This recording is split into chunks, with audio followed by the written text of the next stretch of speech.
안정적인 직장이 있어야만 안정적인 행복을 얻을 수 있을까요? 그렇다라는 게 우리 사회에 깊이 자리 잡고 있는 생각입니다. 그렇다 보니 안정적인 직장에서 무슨 일을 하든지 혹은 나는 그 일을 하면서 행복한지에 대해서는 크게 고려해보지 않고 그저 우리 주변에서 좋다고 이야기하는 사짜 직업, 공무원, 대기업과 같은 곳에서 일하면 행복할 것이라고 우리는 생각합니다. 하지만 남들이 부러워할 만한 자리에 들어가 일하고 있는 사람들과 만나서 대화해봐도 정작 행복하지 않은 사람들이 많습니다. 그건 왜 그런 걸까요? 행복이란 정의하기는 너무 어려운 말이지만 적어도 저에게 있어서 행복이란 미래에 대한 설레임입니다. 저는 미래가 행복할 것 같으면 지금이 행복하고 미래가 불행할 것 같으면 지금이 행복하지 않습니다. 그렇기 때문에 나를 행복하게 만드는 방법은 미래에 행복할 수 있는 나를 위해 지금을 열심히 사는 삶이고 나를 불행하게 만드는 일은 지금 나의 노력이 내 미래에 아무런 도움이 되지 않는다고 생각할 때입니다. 많은 직장인들도 비슷한 이유로 행복하지 않을 것이라고 생각합니다. 내가 지금 이 회사에서 아무리 죽어라 일을 해도 결국 언젠가는 나가서 내 사업을 시작해야 하는데 업무가 현재 너무 많다 보니 내 미래를 기획할 기회가 없을 때 혹은 안정적이라는 이유로 선택한 공무원으로서의 삶을 평생 살아야 하는데 내가 지금 하는 일에는 큰 흥미나 열정이 없고 수동적으로 시키는 일만 하면서 어떻게 하면 이 일을 다른 부서에 넘길지에 대한 고민만 하는 사람이라면 지금 남 부러워할 만 직장을 다니더라도 한편으로는 행복하지 않을 것입니다. 그렇다면 우리는 왜 행복하지 않을 수 있는 이런 길을 택하는 걸까요? 내가 행복해지기 위해, 즉 나의 미래를 주체적으로 설계하기 위해 만나는 사람을 바꿔야 인생이 바뀐다의 저자 조현우님은 안정적인 직장보다 안정적인 행복을 위한 삶을 살기 위해 3가지 통찰을 제시하였습니다. 첫 번째, 나의 꿈을 위해 넘어야 하는 가장 큰 산, 부모. 사회가 안정적이라고 이야기하는 길을 택하는 데 있어 가장 큰 영향을 끼치는 분들은 아마 우리들의 부모님일 것입니다. 찢어진 후 아물면서 근육이 생기듯 어떤 성장이 있기 위해선 고통이 따라야 하지만 부모님이란 존재는 그냥 자식이 아픔을 안 느끼고 편안하기만을 바랍니다. 부모로서의 막중한 책임감 때문에 자식이 편안한 길, 이미 남들이 많이 가는 길을 어쩔 수 없이 권유하는 게 부모인 것 같습니다.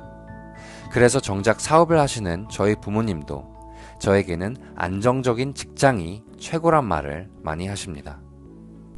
하지만 우리가 더 큰 성장을 해 나아가기 위해서는 부모님이 안전하다고 생각하는 보호 울타리를 넘어 우리가 탐험해보고 싶은 길로 들어가 직접 부딪히고 쓰러져야지만 우리는 비로소 성장의 기회가 생긴다고 생각합니다. 그리고 내가 관심 있는 분야에서 조금씩 성장해 나가는 나를 바라보고 있으면 무한한 행복도 느낄 수 있을 것입니다. 이는 부모님의 뜻을 거역하는 것과는 달리 감사히 보살핌 받았던 부모님의 보호에서부터 벗어나 이제는 주체적으로 나의 삶을 시작하는 과정이고 이를 통해 얻어지는 진정한 행복을 위해 누구나 넘어야 하는 하나의 큰 산이라고 책에서는 이야기합니다.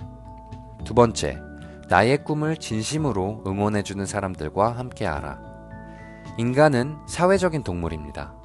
인간은 예전부터 집단 생활을 하며 맹수가 공격해온다 라는 신호를 받으면 촉각을 곤두세우며 대비하였고 그렇게 서로에게 의지하며 살아왔기 때문에 주변 사람들의 말과 행동이 큰 영향을 미쳤습니다. 사회생활을 하며 맹수의 공격으로부터 대비해야 하던 시절에 발달한 인간의 두려움 전파 능력은 21세기를 살고 있는 우리들에게까지도 큰 영향을 미치는 것 같습니다. 제가 속한 집단만 하더라도 좋은 대학에 들어가지 않으면 인생이 끝나버릴 것만 같고 대기업에 취업하지 않으면 굶어 죽을 것 같은 두려움이 팽배합니다. 그러다 보니 저에게도 이 두려움이 전파되어 주체적인 삶을 살기보다는 두려움에 이끌려 삶을 살고 있었다고 생각합니다. 재밌는 건 삶에는 정답이 없고 아무리 힘들어도 맹수의 공격을 받거나 굶어 죽을 일이 없다는 것을 이성적으로 판단할 수 있게 되었음에도 불구하고 주변에서 두려움을 전파하면 아직까지도 마치 맹수에게 생명을 위협당할 것 같이 주변 사람들의 두려움에 동요된다는 사실입니다. 이런 경험을 하고 나니 어리석은 두려움에 영향을 받지 않기 위해 내가 생각하는 방향으로 삶을 살기 위해 같은 꿈을 꾸고 비슷한 생각을 가진 사람들과 만나야 한다는 저자의 말에 크게 공감하였습니다. 세 번째, 무엇이든 생각을 실행하여야 한다. 조현우 저자에 대해 가장 인상 깊게 느꼈던 부분은, 그리고 그를 다른 사람들과 차별화시키는 부분은 바로 실행력이라고 저는 생각합니다.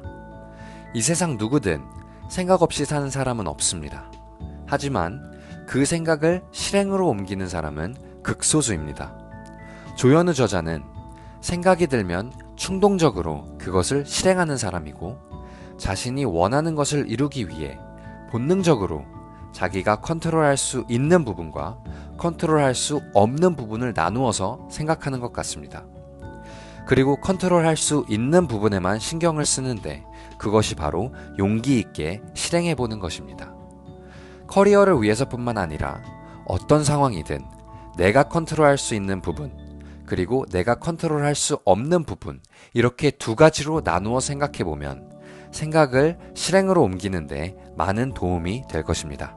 예를 들어 커피숍에서 정말 아름다운 여성을 보았다고 가정해봅시다. 여기에서도 나눠볼 수 있습니다. 내가 컨트롤할 수 있는 부분은 내가 용기를 내서 여성에게 말을 거는 것, 그리고 내가 컨트롤할 수 없는 부분은 여성이 나를 마음에 들어하는 부분입니다. 내가 후회 없는 삶을 살기 위해서는 내가 컨트롤할 수 있는 부분만 신경 쓰면 되는 것 같습니다. 내가 용기를 내서 물어보면 일단 기회는 생기지만 내가 용기를 내지 않으면 이는 확률 자체가 없어져 버리기 때문입니다. 물론 물어봤는데 식겁하며 도망가 버린다면 집에서 이불킥을 몇 번 할 수는 있겠지만, 성공했을 때 얻을 수 있는 아름다운 여성, 실패했을 때의 참담함인 부끄러움, 이 두 가지를 생각해 본다면 무조건 시도해보는 게 정답이라고 우리는 이성적으로 판단할 수 있습니다. 여성의 경우만이 아니라 우리가 가지고 있는 생각들 대부분이 그렇습니다. 나를 위해 일하는 사업가가 되고 싶다. 모델이 되고 싶다. 래퍼가 되고 싶다. 사람들은 생각은 많이 하지만 시도해보는 사람은 많지 않은 것 같습니다. 안정적인 길을 걷길 바라는 부모님의 반대, 주변에서 나의 실패를 보고 비웃을 것만 같은 두려움, 내가 이루고 싶은 일을 도전하지 않아야 할 이유는 참 많습니다. 하지만 내가 이루고 싶은 분야에서 최선을 다하며 노력했을 때 얻어지는 나의 행복이 더 중요한지, 아니면 사회의 시선이 더 중요한지는 한번 곰곰이 생각해봐야 할 것 같습니다. 나의 행복이 더 중요하다면 성공했을 때의 결과와 실패했을 때의 결과를 충분히 이해하는 상황에서 내가 컨트롤할 수 있는 부분만 신경 쓰며 꾸준히 성공을 위해 한 걸음 한 걸음 나아간다면 내 삶을 주체적이고 행복하게 살 수 있을 거라고 저는 생각합니다. 올림픽 메달리스트 저지 그레고렉은 말했습니다. 쉬운 결정을 하면 삶이 힘들어지고 힘든 결정을 하면 삶이 쉬워진다. 부모라는 산을 넘는 것, 두려움을 전파하는 부정적인 사람들과 멀리하고 같은 꿈을 꾸는 사람들과 함께하는 것, 힘든 실행을 용기 있게 하는 것, 이것들 모두 어려운 결정들입니다. 하지만 지금 내리는 이 힘든 결정이 우리 허슬린들의 삶을 쉽게 만들어줄 것이라고 저는 생각합니다. 나를 위해 일하는 삶의 시작, 허슬린.